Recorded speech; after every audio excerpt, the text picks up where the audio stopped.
Clara Vuletich. Hello. Hello. Let's get comfy, cross our legs. It's very good. So tell me about your TEDx Sydney experience at the Opera House. It's a bit different to here at Barangaroo. What was that like? Oh wow, I've never done anything like it. It was quite amazing. I was super nervous, but I've never prepped for anything more than I have in my life for that. Right. So I spent probably about 4 to 5 weeks prior to it, memorising, practicing, pacing up and down. So, yeah, it showed me that preparation counts. It does count for something when you're telling a story. Actually, it was funny in the TEDx highlights film that we just watched before, you mentioned in an interview after you did your talk that your partner said, "Oh, just imagine everybody's nude."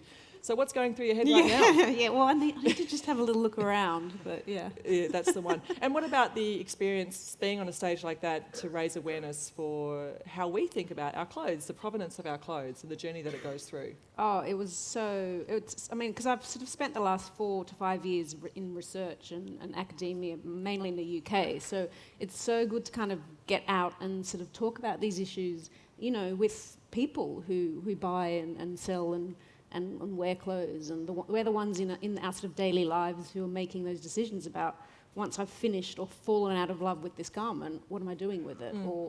And in the shop, standing at the rack, trying to decide, do they buy something? Yeah. You know, these are the kind of things going on in our heads and the behaviours that are really interesting. You've influenced me. I've got to admit, I haven't bought an item of clothing since May. Really? Yeah. Actually, that's a total lie. I have only bought one jacket, but it was also, I've actually started to really think very clearly and carefully about, well, let's not go and shop for a new T-shirt. Just think a bit more clearly. Don't use so much. It's true. It's almost like you just take a deep breath and you stand in that moment and you just think about it. It's kind of simple in some ways. Yeah.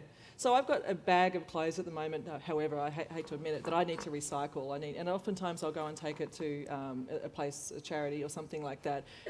But as I mentioned earlier, a lot of this ends up in landfill. So what is the reality of how we, here in Australia, dispose of our clothes? So, I mean, I guess before we dive into that, the big picture is that globally we are buying so many more clothes than we were. So we don't have Australian statistics, but globally the amount of clothes we're all buying individually per year has gone up from 7 kilos to 10 kilos. Really?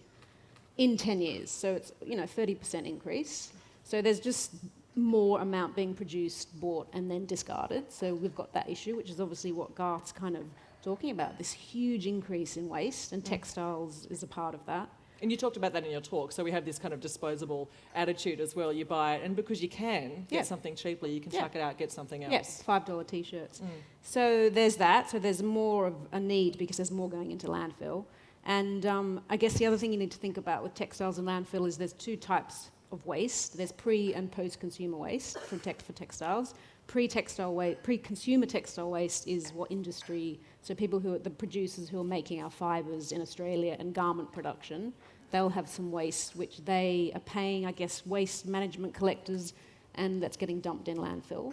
And then you've got post-consumer textile waste. So that's, you and me, our clothes, we make decisions around what we do with them when we're finished. We either throw them in the bin or we give them primarily to the charity shops. And in Australia, a lot of the second-hand collections are done by the third sector, like the Smith family and St Vincent's. I've noticed in the UK there seems to be a lot more private companies who are part of this textile waste management, but not so much here in Australia.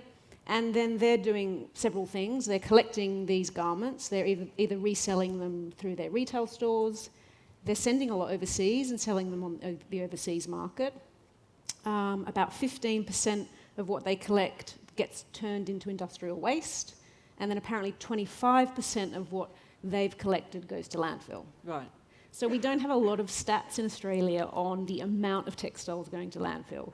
This is a study that really needs to be done. Okay. Because it hasn't been done. This is what you should be doing the study. Well, I don't know whether I'd be good at that, but somebody needs to. Okay. But, there's obviously so much more work being done in the UK and the US on this, but there is a few statistics on the Australian Bureau of Statistics website that says about 500,000 tonnes of textiles is going into landfill in Australia. God, that's just insane. That's absolutely crazy. Yeah. And so the textiles go into landfill. It's either the clothes that we don't want anymore that can't be resold in the bin or in the pit, I suppose. And, Yep. and as you said, it's the manufacturing waste that goes into landfill. Yep. What happens when it's in there amongst everything else? Yeah. The dead dogs, as we Yes. discussed before. Yes. How do they decompose? Yeah, a lot of people say, oh, but you know, you've got wool and cottons, which are natural fibres, and they decompose or they go in compost.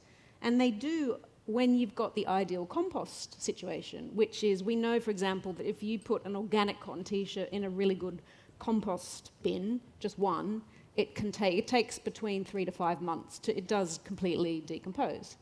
But, you know, the textiles in landfill are not in the ideal situation. They're all mushed up with Everything metal and all the other things. So they're not decomposing. And we know that, for example, apparently wool, when it does decompose, it emits ammonia and methane gas. So, and, you know, just textiles in landfill in general are, there's a leachate that causes pollution to the groundwater. So it depends on the type of the material and if it's polyester or cotton or if it's been manufactured overseas in other countries. Are there differences as well between those types of fibres? Yeah, polyester takes much longer to decompose. Someone's told me once that polyester is a plastic. Apparently it takes a few hundred years to go anywhere. It's a few hundred years. But if you're an archaeologist finding something in years to come, I mean, exactly. you go, hey, I've got some clothes here. Yeah, absolutely. But the thing that's also interesting, for example, about polyester is that it's actually the one fibre at the moment that we can completely recycle through a chemical fibre process. So a lot of people speak very badly about polyester because it's made... But you can use it again. But you can actually recycle it in a quite highly industrial process. And what's the end result for that polyester? What happens More to it? polyester. More polyester. Yeah. or PET. The other thing is we can make polyester fibre from PET bottles. Really? Yeah, there's a great company called Reprieve in the US who are doing that. Okay, so there is some really great initiatives and inventions that are finding ways to reuse those clothes that normally would go into landfill that would become the toxic leachate that are actually making some great steps. That's good. Are you wearing any of these tonight, Clara? No, just vintage. So I guess the other thing is, you know, just either buy second-hand or really think about, what you're buying and then cherish what you own. Long life. We talk about long life. Yeah, buy things that you want to keep. That makes a lot of sense to me as well. So what are the innovations when it comes to fibres overseas? If Australia is a bit behind the game, I'm going to hazard a guess here. What about overseas, US, UK? Oh, there's amazing stuff. So I guess the kind of buzzword at the moment in the UK and the US in sort of sustainable textiles is closed-loop fashion. So that's what everybody's talking about, and I did my research connected to a Swedish project, and the Swedish are amazing on this. So they they always are. Those Swedes. Well, apparently, so they had their industry around paper making has gone to China mainly. So they had a lot of issues with these paper mills that they wanted to do something with. So they want to turn these paper mills into textile paper fibre factories. So anyway, they put a lot of money into a project that I was funded for my PhD with. But they're also pioneering, for example, how to completely recycle cotton garments. We haven't been able to recycle cotton very well in the past, but now they've invented a technology where they can recycle a cotton garment down and they actually add a kind of a solution and they chemically recycle it, turn it essentially into a wood pulp, and then it gets made up into a kind of new type of rayon viscose. But, you know, they're going to build a factory and they're going to take these clothes, you know, cotton clothes that the Smith family are collecting. Yeah. They can take those, take the trimmings off, mush it down chemically, and they can actually turn it into new fibre. That's amazing. So let's be building that in Australia. Yeah, so we need more of those innovations. Yeah, we need to invest absolutely. in these types of projects here in Australia as well. I would buy a cotton shirt that had been mushed up and then rehashed. Yeah. There you go. That sounds good. Yeah. So basically, to get back to what we just talked about before, what is it that we can really do? The thing that you just mentioned was to cherish your clothes. You don't need to buy so many. Is there anything else that we can do?